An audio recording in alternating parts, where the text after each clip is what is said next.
राजधानी दिल्ली में एक दिल दहला देने वाला मामला चर्चा में है, सुर्खियां बटोर रहा है। सड़क सुरक्षा और कानून व्यवस्था पर गंभीर सवाल भी साथ में खड़े हो रहे हैं। मामला दिल्ली के द्वारका इलाके का है, जहां 3 फरवरी 2026 को एक तेज रफ्तार स्कॉर्पियो चला रहे 17 वर्षीय नाबालिग ने 23 साल के एक साहिल धनेश्रा नाम के लड़के की टक्कर मार दी उसको, जिससे उसकी मौत हो गई। घटना सुबह करीब 11:57 के आसपास की लाल बहादुर शास्त्री कॉलेज के पास में। पुलिस को बुलाया गया, पुलिस मौके पर पहुंची और एक गाड़ी को जो स्कॉर्पियो थी उसको कब्जे में लिया गया। मोटरसाइकिल बुरी तरीके से क्षतिग्रस्त अवस्था में थी। जांच में सामने आया कि स्कॉर्पियो ने पहले सामने से आ रही एक मोटरसाइकिल को टक्कर मारी, फिर अनियंत्रित होकर सड़क किनारे खड़ी एक डिजायर कार से जा गिरी। इसमें आपको बता दें कि टैक्सी चालक जो था अजीत, वो घायल हुआ, जिसको अस्पताल में भर्ती कराया गया। आरोपी नाबालिग के पास ड्राइविंग लाइसेंस नहीं था। बताया जा रहा है कि उसको जुवेनाइल जस्टिस बोर्ड के सामने पेश कर ऑब्जर्वेशन होम भेजा गया, लेकिन 10 फरवरी को बोर्ड परीक्षा का हवाला देते हुए उसे अंतरिम जमानत दे दी गई। मृतक साहिल की मां इन्ना माकन बेटे को अकेले पाल रही थी। अब सोशल मीडिया पर वो न्याय की मांग कर रही है। उनका कहना है कि मेरे इकलौते बेटे को एक नाबालिग की लापरवाही, एक रईसजादे की लापरवाही की वजह से उसकी मौत हुई। पुलिस ने तीनों वाहनों को जब्त कर लिया है और आगे की कानूनी प्रक्रिया जारी है।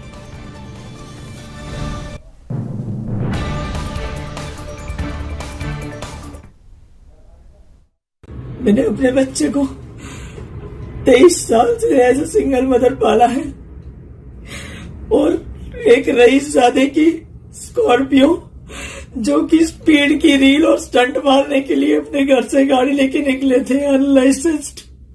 उस लड़के को गाड़ी चलानी भी नहीं आती। He was unlicensed driver. उसने 3 फरवरी को मेरे मासूम बच्चे को अपनी गाड़ी से ऑन द स्पॉट उड़ा दिया। मेरे बच्चे को उड़ा दिया उसने। I am a helpless mother alone. I request all media and people of Dwarka to come forward to help me, please. I request, I beg as a mother, please save your children. Please save your children and help me also. Please come forward. मैं आरोप नहीं लगा रही हूँ, ये सच है। 3 फरवरी को मेरा बेटा ऑफिस जा रहा था, ट्यूसडे का दिन था, और मेरा बेटा अपने ऑफिस से 200 मीटर ही दूर था।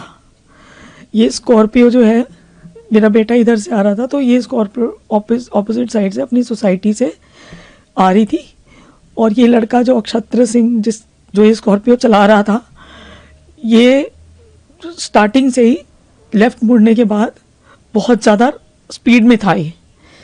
और ये जो है, ये उस दिन जो एफआईआर हुई है उसके हिसाब से उस दिन बताया गया एफआईआर में कि ये 19 साल का है, तो ये 18 साल से ऊपर का है एज पर एफआईआर।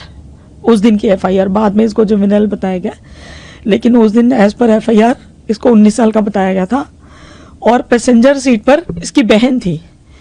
ये लोग अपने घर से फन रील्स बनाने के लिए निकले थे, स्पीड वाली रील्स ही बनाए थे। इन्होंने वो जो रील बनाई है उसमें क्लियरली इनकी स्पीड दिखाई दे रही है, पता चल रहा है कि कितनी स्पीड, क्योंकि जब मुड़ा है सोसाइटी से, मुड़ते ही इसने फुल एक्सीलेटर दे रखा है अपनी गाड़ी पे।